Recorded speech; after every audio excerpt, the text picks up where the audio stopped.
महाराष्ट्र तेलंगणा सीमेवर वाहणाऱ्या गोदावरी नदीच्या पाणी पातळीत मोठी वाढ होते। मेडीगट्टा धरणातून 7 लाख क्युसेक्स इतक्या वेगाने पाण्याचा विसर्ग सुरू आहे। गोदावरी नदीचं पात्र 1 किलोमीटर रुंद असून या नदीकाठावरच्या गावांना सतर्कतेचा इशारा देण्यात आलाय। याचा आढावा घेतला आमचे प्रतिनिधी महेश तिवारी यांनी। गडचिरोली जिल्ह्यात गेल्या 6 दिवसापासून पावसाची संततधार सुरू आहे। मुसळधार पाऊस पडतच आहे। सगळ्यात महत्त्वाचं म्हणजे महाराष्ट्र तेलंगणा सीमेवर उभारण्यात आलेलं मेडीगड्डा धरण जे ओसंडून वाहत आहे। मी सध्या त्या ठिकाणी आपण बघू शकता, हे आशिया खंडातलं सर्वात मोठं धरण आहे, जे 80,000 कोटी रुपये खर्च करून गेल्या 3 वर्षात बांधण्यात आलं होतं। युद्ध पातळीवर तत्कालीन के चंद्रशेखर राव यांचं एक ड्रीम प्रोजेक्ट म्हणून याची ओळख होती।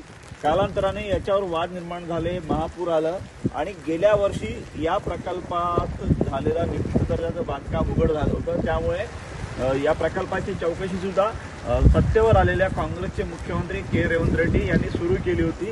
गुन्हेही दाखल झालेले आहेत। हा जो असा प्रकल्प आहे ज्याच्याद्वारे तेलंगणातली लाखो हेक्टर जमीन सिंचित करण्याचं स्वप्न के चंद्रशेखर यांनी शेतकऱ्यांना दाखवलं होतं। आता हा प्रकल्प जो आहे हा धोकादायक अवस्थेत आल्यामुळे तेलंगणा सरकारने पावसाळ्यापूर्वी युद्ध पातळीवर याची दुरुस्ती केली होती। याचे सध्या 85 दरवाजे खुले आहेत। हा प्रकल्प किती भव्य आहे याची आपण कल्पना करू शकतो। 1 किलोमीटर लांबीचा हा प्रकल्प आहे, ज्यात 85 दरवाजे आहेत। याच्यावर पूल बांधण्यात आलेला आहे, तो पूलही खचला होता। सध्या या ठिकाणची वाहतूक सगळी बंद आहे। मात्र जेव्हापासून दुरुस्ती झाली तेव्हापासून सगळे दरवाजे खुले ठेवण्यात आले। आपण बघू शकता हे दरवाजे सगळे खुले आहेत। त्यामुळे पाणी थांबवून या प्रकल्पाला आणखी धोका निर्माण होऊ नये असा तेलंगणाच्या सिंचन विभागाचा प्रयत्न आहे। पाण्याचा विसर्ग सुरू आहे। हे पाणी सरळ वैनगंगा वाटे प्राणहिता नदीमध्ये येते आणि प्राणहिता नदीतून गोदावरी नदीत येते। या ठिकाणी ही गोदावरी नदी आहे ती महाराष्ट्र तेलंगणा सीमेवर वाहते।